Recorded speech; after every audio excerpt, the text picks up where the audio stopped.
하나님께서 오늘 이 새벽에 우리에게 주신 생명의 말씀은 마태복음 11장 20절로 30절까지의 말씀입니다. 신약 성경 마태복음 11장 20절로 30절까지의 말씀입니다.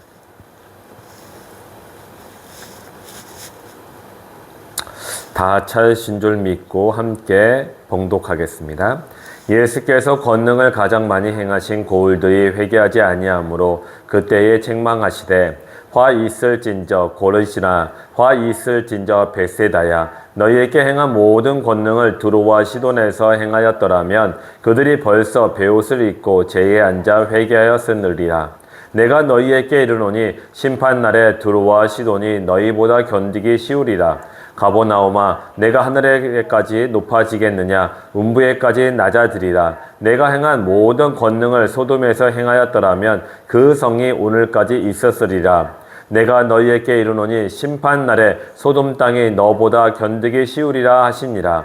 그때에 예수께서 대답하여 이르시되 천지의 주제이신 아버지여 이것을 지혜롭고 슬기 있는 자들에게는 숨기시고 어린아이들에게는 나타내심을 감사하나이다. 옳소이다. 이렇게 된 것이 아버지의 뜻이니이다. 내 아버지께서 모든 것을 내게 주셨으니 아버지 외에는 아들을 아는 자가 없고 아들과 또 아들의 소원대로 계시를 받는 자 외에는 아버지를 아는 자가 없느니라. 수고하고 무거운 짐진 자들아 다 내게로 오라. 내가 너희를 쉬게 하리라. 나는 마음이 온유하고 겸손하니 나의 멍에를 메고 내게 배우라. 그리하면 너희 마음이 쉼을 얻으리니 이는 내 멍에는 쉽고 내 짐은 가벼움이라 하시니라. 아멘.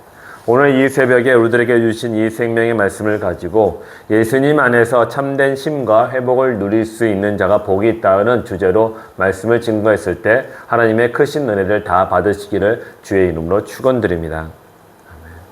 어제 말씀드렸지만은 예수님의 말씀을 듣지 않는 것은 영적인 문제인 것입니다. 예수님이 아무리 말씀을 하여도 깨닫지 못하는 것이 아닙니다. 일부러 깨닫지 않으려고 거부한다는 것이 실제로 심각한 문제인 것이죠. 예수님이 산상수훈 이후에 여러 마을들을 돌아다니셨습니다. 그렇게 다니시면서 각 마을마다 귀신을 내쫓고 병든 자들을 고치시며 복음을 전파하였지만은 받아들이는 사람들이 있는가 하면 오늘 본문에 등장하는 여러 마을들처럼 거부하는 그런 사람들도 있었습니다. 특별히 예수님은 이들 마을들 중에 21절에 고라신과 또 벳세다 그리고 23절에 가버나움을 지목하여 그들의 회개하지 않음을 책망하십니다. 도대체 이 세 개의 마을이 어떠한 곳이기에 이와 같이 콕 집어서 고발하시는 걸까요? 첫 번째 지목하신 21절의 고라신과 벳세다는 이 본문에선 등장한 이후에는 다시는 마태복음에서는 나오질 않습니다. 하지만 다른 복음서에서 보면은 맹인을 고쳐주시는 등 그런 병 고침의 이적들을 행하셨던 그런 마을들이었습니다. 또 두 번째 가버나움은 여러분들이 다 기억하고 계시겠지만은 마태복음 4장에서 보면은 예수님이 말씀의 예언을 이루시기 위해서 실제로 얼마 동안은 거주하였던 그런 곳이었습니다. 그러니까 실제 살았던 곳이겠죠.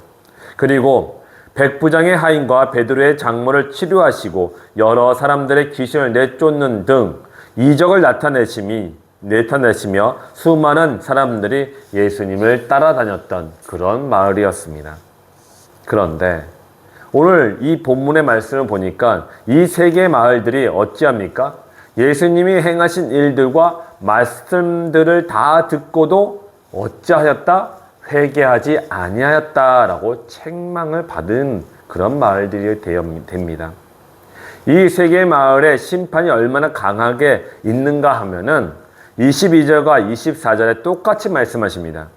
내가 너희에게 이르노니 심판날에 두로와 시돈 그리고 소돔이 이들 마을보다 견디기 쉬울 것이니라 라고 말씀하셨습니다. 여러분 다 알다시피 두로와 시돈 그리고 소돔에 내리신 하나님의 심판은 매우 강력했습니다. 그런데 이 강력하게 내리신 심판보다 이 세계의 마을에 내리시는 하나님의 심판이 더 강력하다는 것이에요. 왜 그럴까요? 왜 그럴까요? 첫 번째는 예수님을 만나고도 또 예수님을 알고도 듣고도 함에도 불구하고 예수님을 거절했다는 것이에요. 거부했다는 것이에요. 일부러 막아섰다는 것입니다. 그렇기 때문에 하나님께서는 이 두로와 시돈 그리고 소돔에 내리신 심판보다 더 강력한 심판을 그 세 개의 마을에 내리시겠다고 말씀하신 것입니다. 그런 것을 우리에게 적용해 보기를 원합니다. 우리가 예수님의 말씀을 듣고도 또 예수님을 만나고도 그럼에도 불구하고 예수님을 거절하고 거부하고 말씀에 불순종한다면 우리에게 내리신 심판이 이 두로와 시돈 그리고 소돔보다 더 강력하게 우리에게 그렇게 심판을 주시겠다고 경고를 하시는 것이에요. 지금 이런 경고를 들으신 여러분들은 하나님의 말씀과 예수 그리스도의 음성 그리고 이 성경 말씀이 진정 나의 삶을 변화시킬 수 있도록 온전히 믿음으로 나의 삶, 우리들의 모든 삶을 다 그쪽에 맡기시는 여러분들이 되시기를 주의 이름으로 축원드립니다. 그리고 이 세계 마을에서는 수많은 사람들이 예수님을 따라다녔습니다. 그렇지만 그들은 인정하지 않았죠. 이 마을 사람들은 그저 예수님을 의사나 선생님 아니면 마술사 정도로 그렇게 생각하고 있었던 것입니다. 그저 나의 병이나 고칠 수 있는 사람, 내가 살아가는데 도움이 될 수 있는 그 영혼에 도움이 될 수 있는 그런 좋은 말씀, 덕이 있는 말씀, 그런 말씀하는 선생님 또는 내 눈에 보기에 신기한 일들을 행하는 그런 마술사 그 정도로 예수님을 봤던 것이에요. 그것을 뛰어넘는 그런 하나님의 역사로 보지 않았던 것이에요. 그런데 왜 이렇게 되었던 것일까요? 왜 이 사람들이 이렇게 강팍해지고 완악해졌을까요? 25절, 26절의 말씀에서 예수님께서는 우리들에게 이렇게 말씀하십니다.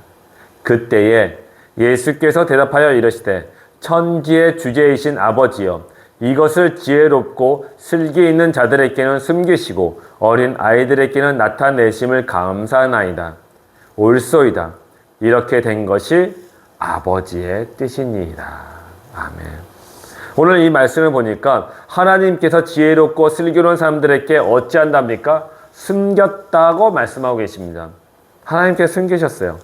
여기서 숨기셨다는 말씀은 하나님이 그들을 깨닫지 못하게 하셨다는 의미도 있겠죠. 그런데 이런 의미도 있습니다. 그들이 거절하였다라는 의미도 함께 있는 것입니다. 이런 사람들을 두고서 하는 말이 있습니다. 헛똑똑이라고 얘기합니다. 헛똑똑. 자신이 똑똑한 줄 알고 있으나 실상은 어리석은 사람이라는 것이에요. 여러분, 우리는 세상에서 다 나름대로 똑똑한 사람들이고 배운 만큼 배운 사람들입니다. 하지만 하나님의 말씀 앞에서는 어린 아이와 같이 순수한 마음으로 겸손해지시기를 바랍니다. 배우려는 마음을 가지시기 바랍니다. 배워야 됩니다. 그리고 배운 대로 실천해야지 그 배움이 온전히 내 것이 되는 것이겠죠. 그렇기 때문에 우리는 하나님 앞에서 있는 척, 가진 척, 아는 척 하지 마시기 바랍니다. 나는 아무것도 몰라요. 내게 가르쳐 주옵소서. 가르치신 대로 내가 순종하겠나이다 라고 그렇게 예수님 앞에 나아가시는 여러분들 되시기를 주의 이름으로 축원드립니다. 고린도 전서 1장 25절에서 29절의 말씀 보면은 이런 말씀이 있습니다. 하나님의 어리석음이 사람보다 지혜롭고 하나님의 약하심이 사람보다 강하니라. 하나님께서 세상의 미련한 것들을 택하사 지혜 있는 사람들을 부끄럽게 하려 하시고 세상의 약한 것들을 택하사 강한 것들을 부끄럽게 하려 하시며 하나님께서 세상의 천한 것들과 멸시받는 것들과 없는 것들을 택하사 있는 것들을 폐하시려고 하시나니 이는 아무 육체도 하나님 앞에서 자랑하지 못하게 하려 하심이라. 아멘. 오늘 말씀에서 뭐라 합니까? 우리가 아무리 지혜롭다고 자랑하여도 하나님 앞에서는 어리석기 짝이 없다는 것이에요. 미련하다는 것입니다. 그래서 하나님은 조금도 생각하지 아니하고 스스로 지혜롭고 슬기롭다고 생각하는 그 사람들의 교만함 때문에 우리가 예수님을 보고도 또 들어도 깨닫지 못하게 된다고 말씀하시는 것입니다. 여러분, 하나님 앞에서 지혜로운 척하지 마시기 바랍니다. 하나님 앞에서 아는 척, 있는 척, 가진 척 할 필요 없습니다. 그냥 나아가십시오. 여러분들 아무리 가지고 있는 것이 많아도, 아는 것이 많아도 하나님 앞에서 보면은 먼지 한 톨만큼의 크기도 되지도 않습니다. 그 가지고 있은들 얼마나 가지고 있겠습니까? 그러므로 하나님 앞에 날마다 가난한 마음으로, 애통하는 마음으로 나가시는 여러분들 되시기를 주의 이름으로 축원드립니다. 이 또한 어떠한 사람에도 절대 하나님 앞에서 자랑하지 못하게 하기 위함이니 우리는 오늘 본문 25절에서 말씀하시는 것 같이 어린 나이에 순수한 마음으로 예수님께 배우기를 즐겨하시기 바랍니다. 물론 세상과 반대되는 그런 예수님의 말씀대로 순종하며 살아간다는 거, 그거 세상 속에서 살고 있는 우리들이 결코 쉽지는 않을 것입니다. 그렇기 때문에 예수님도 오늘 본문 28절에서 30절 같이 우리들에게 말씀을 하시는 것입니다. 28절에 30절에 있는 말씀입니다. 수고하고 무거운 짐진 자들아 다 내게로 오라. 내가 너희를 쉬게 하리라. 나는 마음이 온유하고 겸손하니 나의 멍에를 메고 내게 배우라. 그리하면 너희 마음이 힘을 얻으리니 이는 내 멍에는 쉽고 내 짐은 가벼움이라 하시니라. 아멘. 28절에 수고하고 무거운 짐을 짊어지고 살아가는 그 사람들은 어떠한 사람들입니까? 바로 예수님의 말씀대로 순종하면서 이 세상을 살아가는 사람들입니다. 예수님의 말씀대로 살아간다는 거 결코 쉽지 않다는 것을 예수님께서 알고 계시다고 말씀하시는 것이에요. 그렇기 때문에 이 예수님의 말씀대로 순종하며 살아갈 때 힘들고 어려움이 생기면 어찌하라? 다 예수님께 오라는 것이에요. 쉽지 않습니다. 어렵습니다. 예수님을 믿는 그런 예수님의 사람들로서 살아간다는 거 쉽지 않습니다. 하지만 쉽지 않기 때문에 여러분 예수님께 더 나오시기 바랍니다. 예수님을 더 찾으시기 바랍니다. 예수님께 더 구하시는 여러분들이 되시기 바랍니다. 힘들고 어렵다고 해서 포기하지 마십시오. 포기하는 순간 세상 속에 들어가고 세상 속에 살아가다 보면 그 길은 멸망의 길입니다. 그렇기 때문에 예수님 생명의 길을 붙잡고 그 길을 걸어가시기를 주의 이름으로 축원드립니다. 사랑하는 성도 여러분, 오늘 말씀에서 이렇게 말씀하고 계십니다. 힘들고 어려운 일이 생기면은 다 내게로 오라. 그러면 너희의 마음에 쉼을 얻으리라. 쉼이라는 것은 쉬고 있는 것뿐만 아니라 회복도 함께 일어나는 것이에요. 그렇기 때문에 우리는 예수님과 함께하고 있다면 우리의 마음과 육신의 쉼과 회복이 함께 일어나게 되는 것이죠.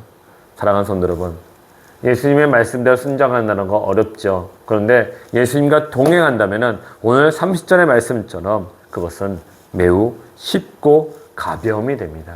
예수님과 함께하지 않기 때문에 어렵게 되는 것이죠. 가정에서도 마찬가지입니다. 또한 직장에서도 그렇고요. 여러분들이 모이는 그 모임에서도 마찬가지입니다. 여러분들 화가 나고 짜증내고 신경질 나고 큰 소리 나는데 그때마다 그것을 내 마음대로 내가 원하는 대로 내가 하고 싶은 대로 그걸 막 하지 마시기 바랍니다. 그걸 하시기 전에 먼저 예수님께 먼저 나아가시기 바랍니다. 예수여, 내 마음 가운데 이런 마음들이 있습니다. 내가 이것을 입 밖으로 내뱉지 못하도록 내 입술 가운데 예수님의 그 영으로 충만케 하여 주시고 다스려 주옵소서. 사랑하는 성도 여러분, 야고보서의 말씀에 보면은 혀로 짓는 죄가 굉장히 크고 그것이 많다고 얘기하고 계십니다. 내가 내 마음대로 내가 하고 싶은 대로 말을 하다 보면은 우리는 자연스럽게 우리 속에 있는 죄악들이 그 말로서 다른 사람들에게 전달됩니다. 그 전달되면은 그것이 파급력이 굉장히 커요. 그 주변에 있는 사람들에게 다 전염되고 오염되고 그것이 전파됩니다. 그렇기 때문에 우리는 우리 속에 있는 그 악한 것들이 내 입술로 나오지 못하도록 예수님의 영으로 하나님의 거룩한 파수꾼으로 우리의 입술 가운데 세움을 받으시기를 주의 이름으로 축원드립니다. 사랑하는 성도 여러분, 이제 말씀을 맺고자 합니다. 세상은 여러 가지 방법들로 예수님이 없이 살아가는 자에게 안식과 평안 그리고 부귀 영화를 준다고 말합니다. 그리고 그렇게 보입니다. 하지만 그 세상, 그곳은 예수님이 없기에 그곳에는 우리의 영혼에 구원함이 없음을 믿으시기 바랍니다. 아무리 부귀 영화를 가진다 하더라도 그것들은 우리를 구원해 주지 못합니다. 그러므로 수고하고 힘들고 어렵고 무거운 짐을 짊어지고 살아가는 것이 신앙생활을 하더라도 우리는 끝까지 믿음을 지켜야 하는 것입니다. 그래야 범사의 구원을 베푸시는 예수님을 만나고 그 안에서 쉼과 회복을 누리며 우리가 그 무거운 짐진 것들이 그것이 쉽고 가벼움이 됨을 믿고 예수님과 동행하시는 여러분들 되시기를 주의 이름으로 축원드립니다. 오늘 26절에서 말씀하셨습니다. 이것이 다 누구의 뜻이다? 하나님 아버지의 뜻이다 라고 얘기합니다. 하나님 아버지께서 우리에게 이런 많은 것들을 보여주시고 또 가르쳐 주셨습니다. 그리고 하나님의 뜻대로 인도하시는 것이죠. 여러분, 하나님의 뜻 안에 머무시기를 바랍니다. 날마다 무릎 꿇고 하나님께 기도하고 하나님을 예배함으로 말미암아 하나님의 뜻 안에 있을 때 우리가 참된 하나님의 축복을 다 누리게 됩니다. 하나님은 저 하늘에서 지금 하늘의 문을 열어주시고 우리 가운데 복을 주시려고 기다리고 계십니다. 그런데 우리가 하나님의 마음에 합당하지 아니하는 일들을 한다면 어찌 그 큰 축복을 우리가 다 받을 수 있겠습니까? 그러므로 하나님의 뜻대로 순종하시고 죄악 가운데 머무르지 아니하시는 여러분들이 되시기를 주의 이름으로 축원드립니다. 기도하겠습니다. 사랑과 은혜 하나님 감사합니다. 하나님 그렇습니다. 아버지 언제나 우리가 믿음으로 오늘도 예수님이 주시는 참된 쉼과 회복을 다 누리게 하여 주시옵소서. 하나님 그렇습니다. 하나님 예수 그리스도의 말씀을 듣고 또한 예수 그리스도를 만남으로 불구하고 하나님 이 죄악 가운데 있었던 아버지 이 세계의 말들처럼 우리의 심령 가운데 그런 마음들이 있다면 오직 예수 그리스도의 이름으로 또한 예수 그리스도께서 십자가에서 우리를 구원하시려고 흘리신 그 거룩한 보혈로 깨끗하게 씻겨 주옵소서. 하나님 우리가 죄악 가운데 머물지 않게 하여 주옵소서. 온전히 하나님께 주시는 이 축복들을 다 누리며 살아갈 수 있도록 하나님의 말씀 안에 머물게 하시옵고 하나님의 뜻 안에 머물게 하여 주옵소서. 그래서 늘 하나님과 함께 동행하는 인생 살아가는 우리 모두가 하늘의 신령한 것과 땅에 기름진 것으로 축복을 받게 하여 주옵소서. 하나님께서 늘 우리와 함께 하시고 또한 우리가 무겁고 힘들고 어려운 일에 빠졌을 때 우리가 예수 그리스도를 찾고 예수 그리스도와 동행하면 우리의 마음에 쉼과 회복을 얻고 또한 우리 인생이 쉽고 가볍게 될 줄 믿사오니 주여 이 믿음대로 우리 가운데 역사하여 주옵소서. 성령으로 역사해 주고 성령으로 충만케 하여 주옵소서. 하나님께서 우리와 함께 하심을 믿고 감사드리오며 우리 구주 예수 그리스도의 이름으로 기도드렸습니다. 아멘.